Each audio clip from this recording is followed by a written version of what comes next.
쿠팡 끝났다. 이제 알리테무 시대다라며 떠들썩했던 게 불과 엊그제 같습니다.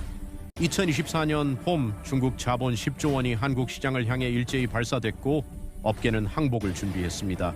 1,000원짜리 주방용품, 3,000원짜리 의류, 5,000원짜리 전자제품까지 말 그대로 초저가 융단폭격이었습니다. 언론은 앞다퉈 국내 이커머스 몰락을 예고했고 증권가는 쿠팡과 네이버의 목표 주가를 일제히 하향 조정했습니다. 소비자들은 호기심 반 기대 반으로 알리와 테무 앱을 깔았고 초기 다운로드 수는 1,000만을 넘어섰습니다. 모든 지표가 중국 시커머스의 압승을 예고하는 듯 보였습니다. 그런데 2026년 1월 지금 지하철 풍경이 완전히 달라졌습니다. 알리 앱을 켜는 사람보다 삭제하는 사람이 더 많아졌고 테무 광고는 여전히 쏟아지지만 실제 구매 전환율은 급락했습니다. 초저가라는 무적의 치트키가 왜 유독 한국에서만 작동을 멈춘 걸까요? 전문가들은 고개를 갸우뚱했지만 답은 의외로 간단했습니다. 한국 소비자들은 세계에서 가장 똑똑하고 가장 빠르게 학습하며 가장 냉정하게 계산하는 집단이었습니다. 1,000원을 아끼기 위해 10,000원의 위험을 감수하지 않는 판단력, 그것이 10조 원의 공습을 막아낸 진짜 무기였습니다. 이건 단순한 쇼핑 트렌드의 변화가 아닙니다. 한국 소비자들의 생존 본능이 경제적 이득을 앞지르기 시작한 역사적 사건입니다. 가격이 아니라 가치가 이긴 전쟁, 그 치열했던 2년간의 기록을 오늘 낱낱이 파헤쳐 보겠습니다. 한국 소비자에게 가격은 언제나 중요한 변수였습니다. IMF 외환위기를 겪으며 가성비를 따지는 습관이 DNA에 각인됐고 2008년 금융위기 이후에는 합리적 소비가 미덕으로 자리 잡았습니다. 그래서 알리와 테무가 같은 제품을 10분의 1 가격에라는 슬로건을 내걸었을 때 많은 전문가들이 한국 시장 점령을 기정사실화했습니다. 그러나 2024년 하반기부터 이상한 조짐이 포착되기 시작했습니다. 초기에 폭발적으로 증가하던 알리와 테무의 거래액이 정체되더니 2025년 들어서는 오히려 감소 추세로 돌아선 겁니다.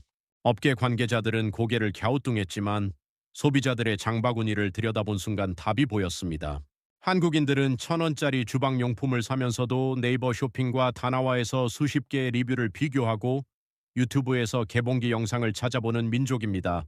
그런데 알리에서 산 제품은 리뷰가 믿을 수 없고 성분 표시는 중국어로만 되어 있으며 문제가 생겨도 누구에게 책임을 물어야 할지 불분명했습니다. 결국 소비자들은 깨달았습니다. 초저가의 대가는 불안함이라는 것을. 2025년 소비자원 조사 결과가 결정타였습니다. 시커머스를 통해 구매한 제품의 34%에서 안전기준 미달이 발견됐고 특히 어린이 제품은 50%가 넘었습니다. 엄마들의 단체 채팅방에서 알리 제품 쓰지 말자는 메시지가 번졌고 이는 곧 전 국민적 움직임이 되었습니다. 그렇게 한국 시장에서는 새로운 소비 기준이 탄생했습니다. 바로 안심비입니다. 1,000원을 아끼기보다 10,000원을 더 내더라도 예측 가능한 안전을 구매하겠다는 선택. 이것이 시커머스의 초저가 공세를 막아낸 첫 번째 방어선이었습니다. 가격이 아니라 신뢰가 화폐가 된 시장. 그것이 2026년 한국의 현실입니다. 2024년 7월 서울시가 발표한 안전점검 결과는 충격 그 자체였습니다. 알리익스프레스에서 판매되는 어린이 플라스틱 장난감에서 기준치의 622배에 달하는 프탈레이트가 검출됐고 테무의 주방용품에서는 발암물질인 카드뮴이 허용치의 19배 수준으로 나왔습니다. 언론은 일제히 보도했고 SNS에서는 공포가 확산됐습니다. 한국 부모들의 반응은 즉각적이었습니다. 맘카페와 육아 커뮤니티에서는 중국산 직구 제품 리스트가 공유되기 시작했고 집에 있는 알리 구매 제품을 전부 버렸다는 인증샷이 쏟아졌습니다. 한 번 쓰고 버릴 건데 뭐 어때? 라던 안일한 생각은 내 아이 건강을 담보로 할 순 없다는 절박함으로 바뀌었습니다. 더 심각한 문제는 그 다음에 터졌습니다. 2025년 2월 개인 유튜버가 알리에서 구매한 화장품을 성분 분석한 결과를 공개했는데 국내에서 사용이 금지된 수은 성분이 검출된 겁니다.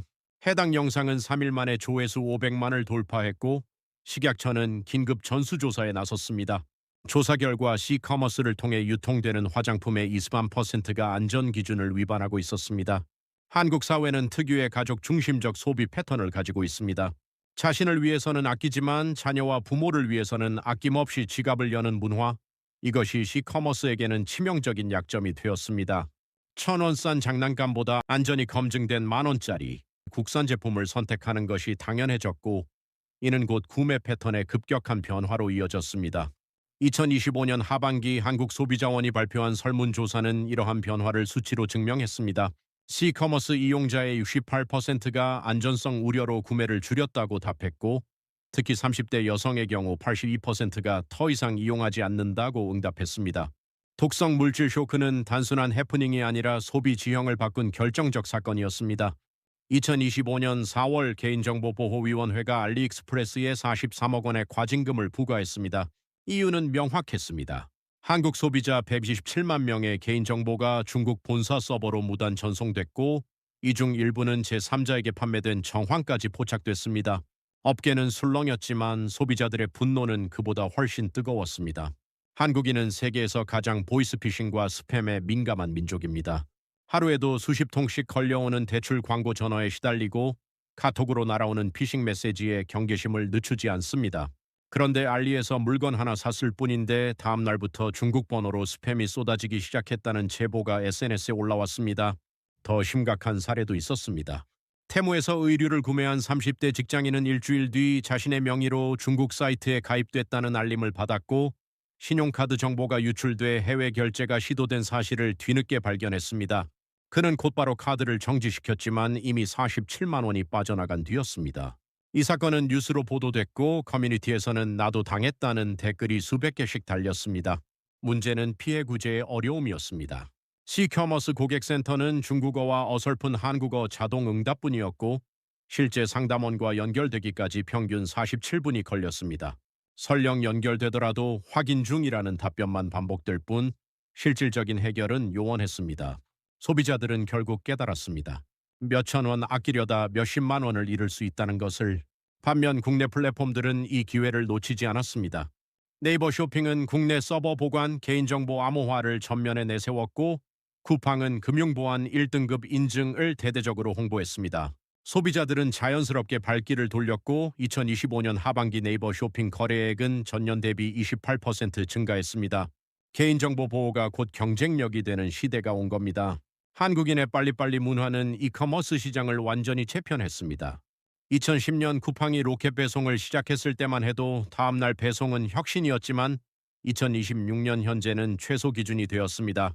밤 11시에 주문한 기저귀가 새벽 7시에 도착하고 오후 2시에 클릭한 생수가 저녁 8시에 문 앞에 놓이는 것이 일상이 된 겁니다. 그런 한국인에게 알리와 테무의 5일 배송은 견딜 수 없는 고문이었습니다. 초기에는 싸니까 기다릴 수 있다고 생각했지만 막상 일주일을 기다린 끝에 받아본 제품이 사진과 다르거나 불량이면 후에는 배가 됐습니다. 더 큰 문제는 반품이었습니다. 국내 이커머스는 클릭 한 번이면 택배기사가 집 앞까지 와서 가져가지만 C커머스는 직접 국제 특송 접수를 해야 했습니다. 쿠팡이 14년간 투자한 6조 원의 풀필먼트 시스템은 하루아침에 만들어진 것이 아닙니다. 전국 30개가 넘는 물류센터, 새벽 배송을 위한 야간 운영 시스템, 실시간 재고 관리 알고리즘까지 이 모든 것이 유기적으로 결합되어야 로켓 배송이 가능합니다. 알리와 테무는 이 격차를 단기간에 따라잡을 방법이 없었습니다. 2025년 3월 테무가 한국에 물류센터를 설립하겠다고 발표했지만 현실은 녹록지 않았습니다. 토지 확보부터 인력 채용, 물류 시스템 구축까지 최소 2년이 필요했고 그동안 국내 플랫폼들은 더 진화했습니다. 네이버는 CJ 대한통운과 손잡고 오늘 도착 보장 서비스를 확대했고 SSG.com은 이마트 매장을 활용한 3시간 배송을 전국으로 확대했습니다. 소비자 설문조사 결과는 명확했습니다. C커머스 이용을 줄인 이후 1위가 배송 속도였고 2위가 반품 불편이었습니다. 한 30대 직장인은 이렇게 말했습니다. 처음엔 싸서 샀는데 일주일 기다리고 반품하려면 또 2주 걸린다고 하니 그냥 쿠팡에서 비싸게 사는 게 정신건강에 낫더라고요. 물류는 단순한 배송이 아니라 신뢰의 문제였습니다. 위기는 곧 기회였습니다. C커머스의 공습이 시작되자 국내 플랫폼들은 오히려 결속을 다졌고 각자의 강점을 극대화하는 전략으로 맞섰습니다. 2024년 하반기부터 시작된 이 방역은 2025년 들어 본격화됐고 2026년 현재는 압도적인 우위를 확보한 상태입니다. 네이버는 CJ 대한통운과의 전략적 제휴를 한층 강화했습니다. 전국 물류망을 활용한 당일 배송 지역을 수도권에서 광역시로 다시 중소도시로 확대했고 도착 보장제를 도입해 약속 시간에 도착하지 않으면 전액 환불해주는 파격적인 정책을 펼쳤습니다. 이는 소비자들에게 네이버는 약속을 지킨다는 신뢰를 심어주었고 2025년 네이버 쇼핑 이용자는 전년 대비 34% 증가했습니다. 쿠팡의 전략은 더 치밀했습니다. 단순히 물건을 빨리 배송하는 것을 넘어 쿠팡 생태계의 고객을 완전히 묶어두는 락인 전략을 구사했습니다. 쿠팡이츠로 식사를 해결하고 쿠팡 플레이로 영화를 보고 쿠팡페이로 결제까지 하게 만든 겁니다. 월 7,800수십 원의 와우 멤버십은 이 모든 혜택을 묶은 패키지였고 가입자는 2025년 말 기준 1,200만 명을 돌파했습니다. 신세계와 롯데는 오프라인이라는 강력한 무기를 꺼내 들었습니다. SSG닷컴은 전국 이마트 매장을 물류 거점화해 신선식품 배송을 강화했고 롯데는 백화점과 마트를 연결한 프리미엄 배송 서비스를 선보였습니다. 특히 채소와 과일, 정육 같은 신선식품 분야는 C커머스가 절대 넘볼 수 없는 영역이었습니다. 직접 눈으로 보고 골라야 하는 한국인의 소비 특성상 오프라인 거점의 힘은 여전히 강력했습니다. 무신사와 컬리 같은 전문 플랫폼들도 차별화에 성공했습니다.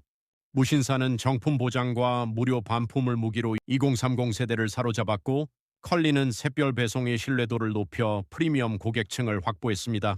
각자의 영역에서 전문성을 극대화한 결과 소비자들은 용도별로 플랫폼을 나눠 쓴다는 새로운 패턴을 만들어냈습니다. 국내 이커머스는 단순히 방어에 성공한 것이 아니라 오히려 더 강력한 생태계를 구축하는 데 성공한 겁니다. 2025년 여름 한 환경단체가 발표한 보고서가 사회적 파장을 일으켰습니다. C커머스를 통해 유입되는 저가 제품의 60%가 6개월 이내에 버려지며 이로 인한 폐플라스틱 증가량이 연간 37만 톤에 달한다는 내용이었습니다. 인천 앞바다에서 건져 올린 쓰레기 더미 속 중국어 포장지 사진은 SNS를 통해 빠르게 확산됐습니다. 한국의 MZ세대는 이미 환경 문제에 깊은 관심을 가지고 있었습니다. 제로웨이스트 숍을 찾고 텀블러를 들고 다니며 분리수거를 철저히 하는 세대입니다. 그런 그들에게 3,000원짜리 옷을 사서 한 번 입고 버린다는 행위는 점점 죄책감으로 다가왔습니다. 싼 게 비지떡이라는 옛말이 2026년형 환경 담론과 결합하면서 C커머스는 환경 파괴의 주범이라는 낙인이 찍혔습니다. 특히 젊은 층을 중심으로 확산된 미닝아웃 트렌드는 결정적이었습니다. 자신의 가치관과 신념을 소비로 표현하는 이 문화 속에서 C커머스 사용은 환경을 생각하지 않는 무책임한 행동으로 받아들여지기 시작했습니다. 인스타그램에서는 노알리 챌린지, 국산 소비 인증샷이 유행했고 유튜브에서는 C커머스 제품을 국산 제품으로 대체하는 콘텐츠가 인기를 끌었습니다. 기업들도 이 흐름에 동참했습니다. 아모레 퍼시픽은 리필 스테이션을 전국 매장에 설치했고 유니클로는 중고 의류 회수 프로그램을 대폭 확대했습니다. 무신사는 지속가능한 패션 카테고리를 신설해 친환경 브랜드를 전면에 배치했습니다. 환경을 생각하는 소비가 곧 경쟁력이 되는 시대, 이 흐름 속에서 대량 생산 저가 제품을 파는 C커머스는 설 자리를 잃어갔습니다. 2025년 하반기 한 리서치 기관의 조사 결과는 이러한 변화를 수치로 증명했습니다. 2030 세대의 73%가 가격보다 환경을 고려한다고 답했고 특히 20대 여성의 경우 82%가 친환경 제품에 기꺼이 더 많은 돈을 지불할 의향이 있다고 응답했습니다. 소비의 가치 기준이 완전히 바뀐 겁니다. 싸다는 이유만으로는 더 이상 한국 소비자를 설득할 수 없게 됐습니다.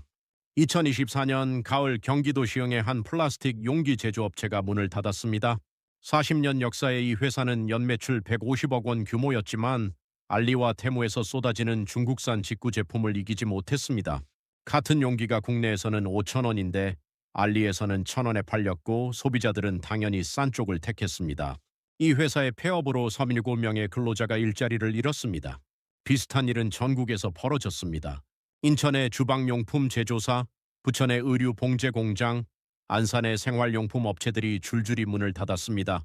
2025년 상반기에만 경기도와 인천 지역에서 폐업한 중소제조업체가 243개에 달했고 이는 전년 대비 67% 증가한 수치였습니다. 산업통상자원부는 긴급 대책을 논의했지만 이미 무너진 생태계를 복구하기에는 역부족이었습니다. 그런데 놀라운 일이 벌어졌습니다. 소비자들이 먼저 문제를 인식하기 시작한 겁니다. SNS와 유튜브에서는 지금 싸게 사는 게 결국 우리 일자리를 없애는 것이라는 메시지가 확산됐고 특히 제조업 밀집 지역 주민들의 각성이 빨랐습니다. 시흥에 사는 한 주부는 커뮤니티에 이렇게 썼습니다. 남편 직장 동료가 회사 문 닫아서 실직했어요. 알고 보니 우리가 알리에서 싸게 사던 게 그 회사 제품이랑 똑같은 거더라고요. 제 잘못 같아서 너무 미안해요. 정부도 발 빠르게 움직였습니다. 2025년 하반기부터 K 제조 살리기 캠페인이 시작됐고 중소벤처기업부는 국내 중소 브랜드 제품에 메이드 인 코리아 인증 마크를 부여하는 사업을 추진했습니다. 대기업들도 동참했습니다. 현대백화점은 로컬 브랜드 페어를 열어 중소제조사 제품을 전면에 배치했고 롯데마트는 우리 동네 제조사 코너를 신설했습니다. 소비자들의 반응은 즉각적이었습니다. 비록 가격은 조금 비싸지만 품질은 결코 뒤지지 않는 국산 제품들이 재평가받기 시작했습니다. 시흥의 한 주방용품 제조사는 폐업 직전까지 갔다가 온라인 판매가 급증하면서 회생에 성공했고 부천의 의류업체는 무신사와 협업해 매출이 전년 대비 2배로 늘었습니다. 한국인 특유의 동족애와 공동체 의식이 제조 생태계를 구한 겁니다. 경제는 숫자가 아니라 사람의 이야기였고 소비자들은 그것을 뒤늦게 깨달았습니다. 혼란스러운 이커머스 전쟁 속에서 진짜 승자는 따로 있었습니다. 바로 똑똑하게 플랫폼을 활용한 소비자들입니다. 이들은 무조건 한 곳만 고집하지 않고 용도와 상황에 따라 플랫폼을 전략적으로 분산시켰습니다. 신선식품은 샛별 배송의 신뢰도가 높은 마켓컬리나 SSG.com을, 생활용품은 로켓 배송의 쿠팡을, 패션은 정품 보장이 확실한 무신사를 이용하는 식입니다. 특히 주목할 점은 정보 선별 능력입니다. 스마트 소비자들은 시커머스에서 구매하기 전 반드시 KC 인증 여부를 확인하고 국내 정식 수입 제품인지 검증합니다. 네이버 쇼핑과 다나와에서 동일 제품의 국내 가격을 비교한 뒤 가격 차이가 크지 않으면 국내 플랫폼을 선택합니다. 몇천 원 아끼려다 건강과 개인정보를 위험에 빠뜨리지 않는 현명한 선택입니다. 투자 관점에서도 이 전쟁은 중요한 시사점을 던집니다. 유통대전 속에서 진짜 수혜를 본 기업은 따로 있었습니다. 바로 라스트 마일 물류를 담당하는 CJ 대한통운과 한진, 그리고 개인정보 보안 솔루션을 제공하는 IT 기업들입니다. CJ 대한통운의 주가는 2024년 대비 43% 상승했고 사이버 보안 전문 기업인 알랩과 이글루 코퍼레이션도 각각 38%, 51% 급등했습니다. 반대로 피해야 할 투자처도 명확해졌습니다. 단순히 저가만을 무기로 삼는 유통업체나 중국 의존도가 높은 수입 중개업체들은 위험합니다. 2025년 하반기 문을 닫은 일부 소규모 직구 대행 업체들이 이를 증명했습니다. 앞으로의 이커머스 시장은 가격이 아니라 신뢰, 속도, 서비스, 품질로 승부가 결정될 것입니다. 2026년을 살아가는 소비자의 전략은 명확합니다. 첫째, 플랫폼을 용도별로 분산하고 둘째, 안전과 신뢰를 최우선으로 두며 셋째, 국산 제조 생태계를 지키는 것이 결국 내 일자리를 지키는 것임을 잊지 말아야 합니다. 그리고 투자자라면 유통전쟁의 진짜 수혜자가 누구인지 냉정하게 분석해야 합니다. 혼란 속에서 기회를 발견하는 자만이 살아남는 법입니다. 2024년 초 모두가 중국 시커머스의 한국 시장 석권을 기정사실화했습니다. 전문가들은 국내 이커머스 생태계 붕괴를 경고했고 업계는 공포에 떨었습니다. 그러나 2026년 1월 현재 상황은 완전히 뒤집혔습니다. 알리와 테무는 여전히 존재하지만 시장 지배력은 현저히 약화됐고 오히려 국내 플랫폼들은 더 강력해졌습니다. 무엇이 이 역전을 가능하게 했을까요? 정부의 규제도 기업의 로비도 아닙니다. 놀랍게도 한국 소비자 스스로가 가장 강력한 방패가 되어줬습니다. 독성 물질에 대한 공포, 개인정보 유출의 불안, 느린 배송의 답답함, 환경 파괴의 죄책감, 그리고 우리 제조업이 무너지는 현실에 대한 각성까지 이 모든 요소가 복합적으로 작용하며 소비 패턴을 바꿨습니다. 결국 알리와 테무의 공습은 한국 이커머스 시장의 독이 아니라 백신이 되었습니다. 이 전쟁을 거치며 국내 플랫폼들은 물류를 더 빠르게, 보안을 더 강력하게, 서비스를 더 친절하게 만들었습니다.